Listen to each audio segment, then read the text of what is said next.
তো বিভিন্ন মানুষ আসলে বিভিন্নভাবে চেষ্টা মেহনত করছে বলেই কিন্তু আজকে সুনারের এই পর্যায়ে আইছে। আমার কথা বুঝাই গেছে নি? তাই যে কইলেন না নি, এই যে ডক্টর এম এ রশিদ সাহ, আমরা নাম শুনছি না? হ্যাঁ, তাই জানো নি? তাই আমরা এই পূর্ব বাংলার প্রথম পিএইচডি ডিগ্রি দেয়, এটা জানো তো তুমি? হ্যাঁ, বুয়েটও তো আছে। এই যে বুয়েটের প্রতিষ্ঠাতা ভাইস চ্যান্সেলর উনি doctor M A Rashid professor, উনি ওনারে পাকিস্তান গভর্নমেন্ট একটা উপাধি দিছিল, সে তারাই পাকিস্তানের স্টার, সর্বোচ্চ পদক যেভাবে না ভারতে বাংলাদেশে 21 পদক এগুলা খেলে দিছে। তাইনরে যখন পাকিস্তান গভর্নমেন্ট, তখন একটা নাম আছে লিস্ট পাকিস্তান ইউনিভার্সিটি, পূর্ব পাকিস্তান, তখন তাইনরে বিসি পদে নমিনিয়ন দিব পাকিস্তান গভর্নমেন্ট। তাইন রাজি হই না, তাইনরে বিসি বানাইতে চায় পাকিস্তান গভর্নমেন্ট তৎকালীন সময়। এই আমরা সোনারঘাটের সেই রাজারঘাট চিন্তা করা, তখন তো রাস্তাঘাটও আসছিল না, কই বেটা কই গেছেন তাই চিন্তা করা যায়নি। তাইন ইসলাম পানি বিজ্ঞানী আসলে একজন। তাইনরে যখন পাকিস্তান গভর্নমেন্ট কইলো যে আপনি এটার এই ভাইস চ্যান্সেলর দায়িত্ব নেই, এখন তো যে লবিং আর পলিটিক্যাল যুগ, কিন্তু এগুলো আসছিল না, রাজি হই না। একটু অবাক হয় বিষয়টা কি।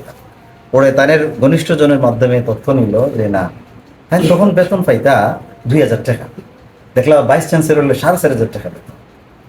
ঠিক আছে নি? তখন মানুষের স্কুলের বেতন আছিল একজন স্কুলের টিচারের 100 টাকা। তখনকার সময়ে একজন স্কুলের শিক্ষকের বেতন আছিল 100 টাকা। তখন তাই বেতন পাইতো বুয়েটে, মানে আজকের বুয়েট, আগে আছিল ইস্ট পাকিস্তান, 2000 টাকা, ভাইস চ্যান্সেলর 4,500। হ্যাঁ, এখন অত টাকা এটা আমার কোন দরকারে লাগবো, সব বোনা আমি এটা চাই না, আমার আরো নষ্ট করে দিব টাকা, অত টাকা আমি পাই না। কিছু কিছু মানুষ টাকারে ডরায়, এরা কিন্তু ডরাইতো।